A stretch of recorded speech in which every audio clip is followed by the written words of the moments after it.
Muy buenos días, es un gusto para mí acompañarlos el día de hoy en este congreso. Quiero agradecer al comité organizador por la invitación y espero que la charla de onicomicosis atípicas les sirva para su práctica diaria. Como antecedentes, tenemos que tener claro que las onicomicosis son de las dermatosis más frecuentes. Afectan prácticamente del 5 al 20% de toda la población mundial. Son o corresponden al 13% de todas las dermatosis que atendemos, el 30% de las micosis y corresponden al 50% de todas las onicopatías que vemos. Generalmente se van a dar en pacientes que son mayores de 60 años y del género masculino. Y es muy frecuente que podamos encontrar los pacientes con onicomicosis con alguna enfermedad de base, como por ejemplo la diabetes mellitus, la psoriasis ungueal, antecedentes de traumatismos ungueales, inmunodeficiencias, dentro de las cuales el VIH es muy frecuente. El 50% de los pacientes con onicomicosis van a tener enfermedad vascular periférica y algunos de ellos van a tener antecedente personal y familiar, ya sea de tiña pedis o de onicomicosis. La mayoría de esta patología se va a dar por dermatofitos en un 80 o un 90% y las formas clínicas más frecuentes son la subungueal distal y como segundo lugar la subungueal distal lateral. Como les mencioné anteriormente, las onicomicosis van a ser producidas principalmente por hongos dermatofitos en el 80 al 90%. Y dentro de estos, el más frecuente es el Trichofiton rubrum. En segundo lugar, de un 5 a un 17% van a ser producidos por levaduras, que la más frecuente va a ser la cándida. Y los mohos no dermatofitos, que son los que vamos a hablar en esta charla, son el Fusarium, Aspergillus, Citalidium y la Scopulariopsis. Los mohos no dermatofitos generalmente se van a clasificar en hongos hialinos o que no tienen pigmento y dematiáceos que van a ser hongos negros. Es importante recordar que si en algún momento en algún fruticultivo nos reportan hongos negros pero que no pueden identificar específicamente cuál es, debemos pensar siempre en la posibilidad de que hayan mohos no dermatofitos. El hábitat de ellos van a ser saprófitos siempre del suelo y fitopatógenos naturales. Antes se decía que los mohos no dermatofitos no podían ser los agentes causales y se reportaban únicamente como comensales de las onicomicosis porque se decía que no pueden degradar la queratina o que no son queratinofílicos. Sin embargo, en la actualidad conocemos que tanto Fusarium como Citalidium sí poseen proteasas como las queratinasas. Recordemos que la queratina es una proteína fibrosa con un alto contenido de cistina y la cistina tiene puentes disulfuros que estos son los que van a determinar la estabilidad de la cistina. Tanto el Fusarium como el Citalidium tienen la capacidad de, a través de las queratinasas, romper los puentes de disulfuro y desestabilizar la cistina. Es ahí como se logra la adhesión y la invasión al tejido ungueal.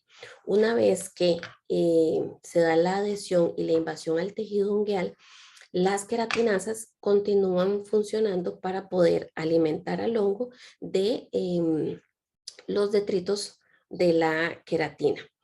En el caso de los mohos no dermatofitos que no corresponden a ninguna de estas dos especies, Fusarium y Citalidium, generalmente lo que sucede es que pueden producir enfermedad ya en las uñas que tienen alguna patología previa, ya sea alguna onicomicosis producida por otras especies o, por ejemplo, en pacientes con psoriasis ungueal. Vamos a iniciar hablando del Fusarium, que es el moho no dermatofito que produce onicomicosis con mayor frecuencia. Dentro de ellas, las subespecies más frecuentes son el Fusarium solani, que produce el 50% de las onicomicosis por mohos no dermatofitos, y en segundo lugar, con un 20%, el Fusarium oxysporum. Generalmente estos pacientes en los que encontramos fusarium van a tener una enfermedad vascular periférica de fondo. Las formas más frecuentes van a ser la subungual distal. Es muy frecuente que los pacientes presenten onicolisis y leuconiquia. Esta leuconiquia en ocasiones puede ser proximal y entonces cuando sucede esto debemos pensar también que el paciente puede tener alguna inmunodeficiencia, ya sea una enfermedad renal o VIH. El fusarium posee también una capacidad de virulencia que es a través de las polisacaridasas que produce, que lo que sucede es que degradan la pared celular y facilita la penetración a el tejido ungueal básicamente y puede producir maceración alrededor de la lesión.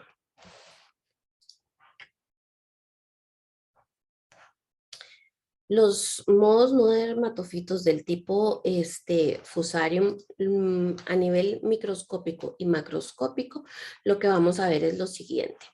Generalmente son cultivos o son de crecimiento muy rápido. En 5 a 7 días ya podemos observar colonias que a nivel macroscópico se van a observar como colonias vellosas que generalmente van a ser de color violeta, rojo o rosa. Y a nivel microscópico lo que vamos a ver son microconidios en elipse.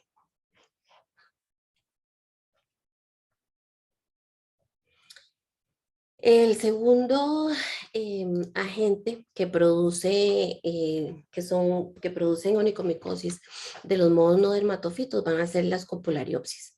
Estos son saprófitos que producen colonias blanquecinas que inicialmente son blanquecinas pero que se van tornando posteriormente conforme van creciendo en colonias marrón o beige. En el anverso de la placa se va a ver de color beige y en el reverso de la placa generalmente lo vamos a ver de color marrón. También se caracterizan porque en la parte beige, que es en el anverso, van a ser colonias pulvurulentas. A nivel microscópico, lo que vamos a ver es un micelio septado y lo que vamos a observar también son conidióforos en cadena, que es muy característico. De la escopulariopsis, la subespecie que vamos a encontrar con mayor frecuencia en la onicomicosis es la brevicalis. Y al igual que en el fusarium, el subtipo clínico que vamos a encontrar con mayor frecuencia es el subungual distal. Algo muy interesante es que vamos a encontrar paroniquia. En el caso de las onicomicosis producidas por fusarium, encontramos paroniquia, pero en las copulariopsis va a ser paroniquia dolorosa. Entonces, cuando tengamos pacientes con paroniquia dolorosa, podemos sospechar la presencia de la escopulariopsis y generalmente es brevicalis. Como les mencioné anteriormente, a nivel microscópico, lo que vamos a ver básicamente es micelio septado con conidióforos que se forman siempre en cadena. Y como podemos observar acá en la diapositiva, las colonias van a ser inicialmente blanquecinas que posteriormente van a tornarse color beige. La tercera especie es el Neocitalidium de los mohos no dermatofitos que producen onicomicosis. Es importante en esta especie hacer el diagnóstico diferencial con melanoma y algunas otras especies como Trichophyton rubrum y Cándida que pueden producir melanoniquia. El neocitalidium también puede ser hialino o puede ser de Mateacio, que sería el dimediatum. El dimediatum es el que produce onicomicosis con mayor frecuencia. Recordemos que de las dos especies que sí pueden degradar la queratina por poseer queratinasas están el fusarium y el neocitalidium. Y los vamos a encontrar generalmente en material vegetal o tierra, por lo que los pacientes que se dedican, por ejemplo, a la agricultura o que tienen contacto directo con material vegetal o tierra frecuentemente, pueden tener infecciones por neocitalidium. Lo que vamos a encontrar a nivel microscópico generalmente va a ser un micelio septado con una pared gruesa y además vamos a encontrar cadenas de artroconidios y van a ser dematiáceos o grisáceos. Si la especie que infecta es la Hialinum, obviamente vamos a encontrar las colonias de color blanquecino, mientras que cuando se trata del Neocitalidium dematiaceo, vamos a encontrar, dimidiatum, perdón, vamos a encontrar las colonias algodonosas de color grisáceo en la superficie anversa y en el reverso generalmente va a ser negruzco.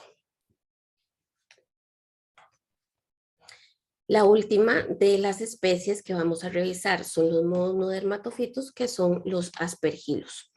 Los aspergilos generalmente son encontrados en el suelo, en agua, en plantas, en descomposición.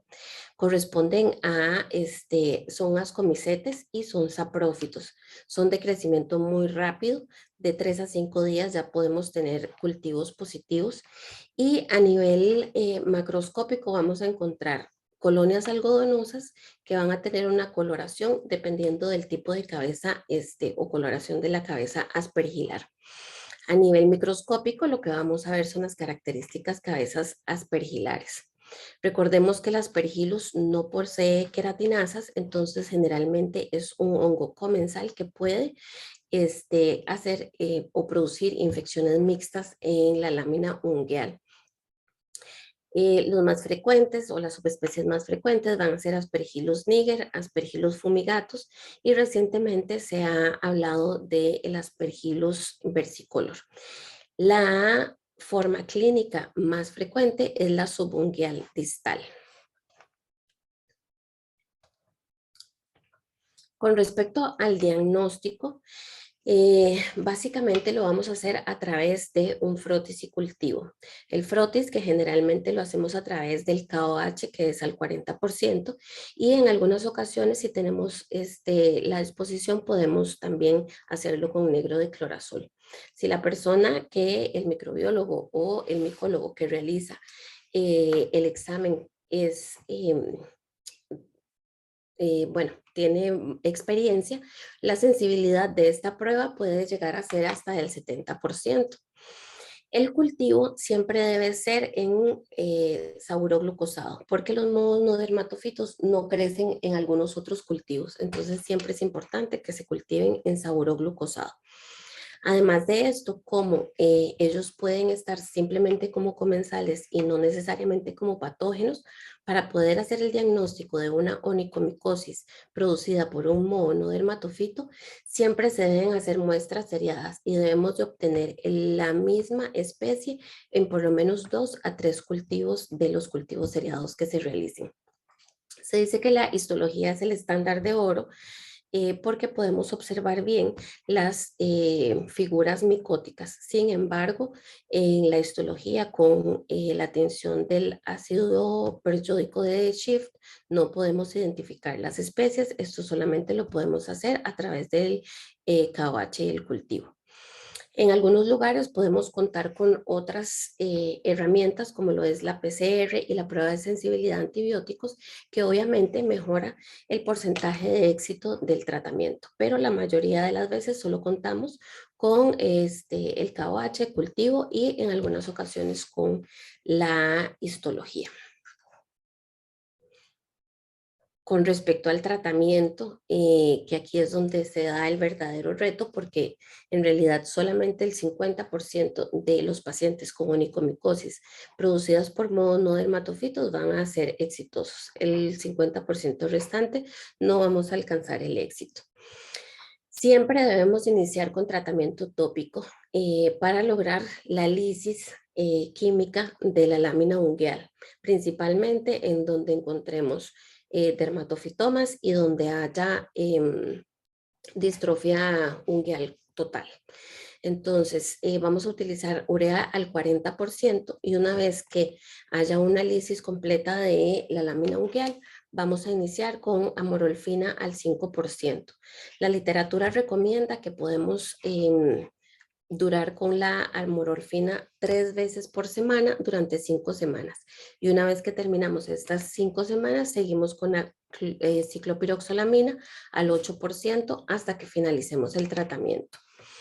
Una vez que terminamos con la urea al 40%, se debe iniciar con el tratamiento sistémico, que dentro de los 3 antimicóticos que tenemos con mayor frecuencia disponibles, el itraconazol es el que se ha reportado con mayor éxito.